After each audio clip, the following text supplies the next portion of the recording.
terror attack in the heart of Tel Aviv. 8 people wounded in a stabbing and ramming attack during lunchtime on Tuesday. The terrorist, a Palestinian resident of Hebron, is dead, killed by a civilian on the pavement on Pinchas Rosen Street. Now look at the CCTV footage showing the terrorist ramming his car into pedestrians, getting out of the vehicle and stabbing one person in the neck. 2 patients are in serious condition in hospital, including a 46-year-old woman. 2 people in their 30s are in moderate condition and 2 others are lightly injured. Israeli Police Commissioner Kobi Shabtai says more arrests have been made. He also praised the Israeli citizen who shot the terrorist. Here's more from the scene from police spokesperson Dean Elsdan. This was a horrendous attack that took place today, and we're not going to allow it to take place on our watch. As you saw, a vehicle arrived from southbound to northbound and just began running over pedestrians. The individual then came at a stop at the bus stop that's right behind us, got out of his vehicle, and started attempting to stab civilians with a knife. Luckily, there was a civilian who was armed, and he managed to neutralize this terrorist with his firearm. And right now, large police forces have arrived. It's still a developing situation.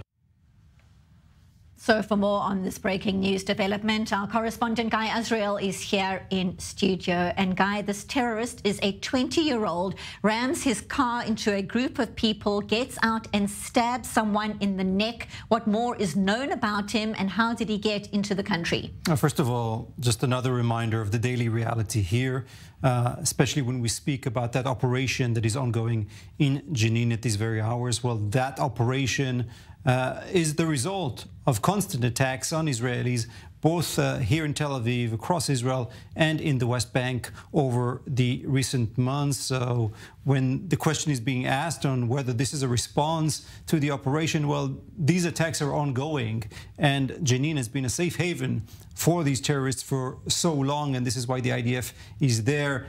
The attempts to kill innocent civilians, innocent Israelis, has been ongoing for so many months and years, and that should be put in perspective. As for the terrorist, we know his name is Abed Al-Hab Al-Halayla. He's 20 years old, from the village of Assamu near Hebron. What we do know from the Shin Bet, from the security services, is that he does not have any previous history of security offenses, and he did not have a permit to be in Israel, and that does raise a lot of questions to the security forces. How did he manage to get into Israel? Who knew about his intentions? Who assisted him? All these questions are being investigated now by the Shin Bet, but we already know that some members of his family have already been arrested, so the security services are definitely on top of this story, trying to find out both who knew, who assisted him, and also what motivated him to execute this attack. How was he able to cross that border fence during this time of very heightened tensions, when we have so much beefed up security on the fence right now by border police and by the IDF? How was he able to enter Israel? How was he able to obtain a vehicle and drive it inside Tel Aviv? How was he not stopped before? Who knew about his intentions? All these questions will be answered soon by the Shin Bet, I hope. Guy, stay with us. As you say, many questions remain unanswered. This is obviously a developing situation. We now bring in Lieutenant Colonel in the Reserves, Doron Avital, former commander in the Special Forces in the IDF. He joins us from Tel Aviv. Doron, thank you so much for your time. This terror attack in broad daylight in Tel Aviv, Hamas praising the attack, calling it heroic. We've just been talking in studio about how this man managed to get into Israel. Your assessment based on what we know so far? I think there's no airtight solution to those kinds of attack. This is an attack instigated by one individual on his own decision, of course, instigated by those incitements everywhere in the context of the Jenin army military operation. But yes, a very fast reaction by a bystander saved the day, and I hope there would be that the casualties would be minimized now. But this is a tragic terror attack, another one, yeah. Doron, stay with us. We're going to discuss more of these details right now, though. I want to go to the scene. Our correspondent Hamza Sahut is there in Tel Aviv. So, Hamza, this ramming and stabbing attack in broad daylight, what are the latest confirmed details? What can you tell us on the scene? Benita, good afternoon. 7 people injured in this car ramming attack that took place right behind me. Police identifying the assailant as a 23-year-old Palestinian man from Hebron who entered Israel illegally to carry out this attack. But here with me for the latest details is the international spokesperson for the Israeli police, Dean Elsdun. Thank you so much for being with us. Can you talk to us a little bit about the updated information on this attack? So I can tell you that it's ongoing investigation. We have multiple security forces that are investigating it, pulling cameras, investigating through different technological means to get to the source, to see if he had any accomplices, to see if anybody assisted him in this disturbing attack. The scene behind us is just horrendous, where he used a vehicle to attack 7 individuals, got out of his car, and tried to stab more civilians with a sharp object. But luckily, there was an individual there who was armed and managed to neutralize this terrorist, preventing a much larger attack from taking place.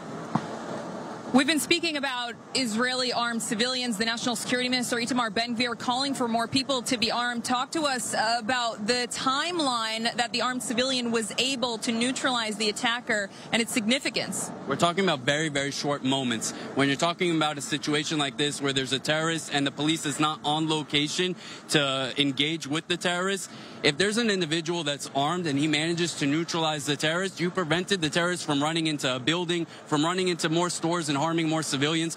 We need people who are trained and licensed to carry firearms in order to assist. We're in a very sensitive spot, a very sensitive location. People want to commit terror attacks. When there's individuals who are licensed, trained, and armed, they're there to help the civilians, to help the population, keep everybody safe. Dean Elsdun, the international spokesperson for Israeli police, thank you so much.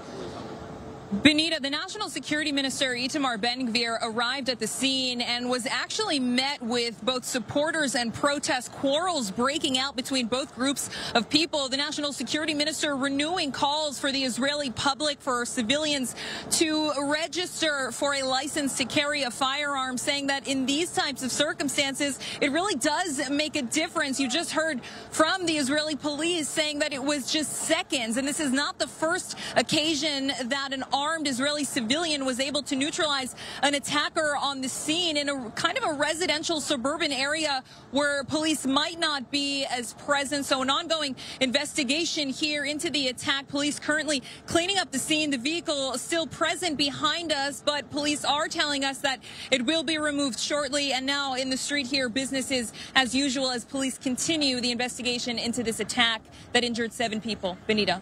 And Hamda, we know Hamas was very quick to praise the attack, calling it heroic. What more do we know about the reactions from Palestinian factions and leaders?